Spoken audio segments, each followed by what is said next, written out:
ക്ഷേത്രത്തിലെ ഉത്സവങ്ങൾക്ക് തിടമ്പേറ്റാനും എഴുന്നള്ളിപ്പിനും ഇനി റോബോട്ട് ആനകൾ ഉണ്ടാകും. നീലംകുളങ്ങര വിഷ്ണുദാസൻ, ഓംകാരേശ്വരം, രാമസേനാപതി എന്നീ റോബോട്ടിക് ആനകളെ ആലപ്പുഴയിലെ 2 പ്രധാന ക്ഷേത്രങ്ങളിൽ സമർപ്പിച്ചിരിക്കുകയാണ് വോയ്സ് ഫോർ ഏഷ്യൻ എലിഫന്റ് എന്ന സംഘടന.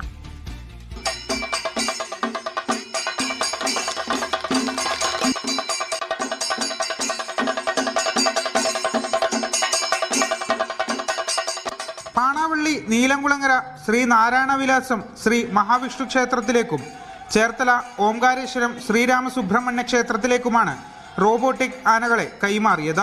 നീലംകുളങ്ങര വിഷ്ണുദാസൻ, ഓംകാരേശ്വരം രാമസേനാപതി എന്ന് പേരിട്ടിരിക്കുന്ന റോബോട്ടിക് ആനകളെയാണ് ക്ഷേത്രത്തിലേക്ക് കൈമാറിയത്. ആനകളെ പൂർണ്ണമായ ആചാരങ്ങളോടെ ക്ഷേത്ര സമിതികൾ ഏറ്റുവാങ്ങി. ചാലക്കുടിയിലെ ഫോർഹി ആർട്സ് ക്രിയേഷൻസ് ആർട്ടിസ്റ്റ് പ്രശാന്ത് പ്രകാശിന്റെ നേതൃത്വത്തിൽ ഫൈബറും റബ്ബറും ഉപയോഗിച്ചാണ് ഇവ നിർമ്മിച്ചത്. 10 അടി ഉയരവും 500 കിലോ ഭാരവുമുള്ള ഈ റോബോട്ടിക് ആനകളുടെ കണ്ണുകൾ, ചെവികൾ, തുമ്പിക്കൈ, വാൽ എന്നിവ ചലിക്കുന്നവയാണ്. എഴുന്നള്ളത്ത് സമയത്ത് 4 പേർക്ക് വരെ ഇവയുടെ പുറത്തു കയറാൻ സാധിക്കും. നേരത്തെ തമിഴ്നാട്ടിലെ ശ്രീശങ്കരൻ കോവിലിലും തൃശൂർ ചക്കമ്പറമ്പ് ശ്രീ ഭഗവതി ക്ഷേത്രത്തിലും സംഘടന റോബോട്ടിക് ആനകളെ നൽകിയിരുന്നു. മീഡിയ 1 ആലപ്പുഴ.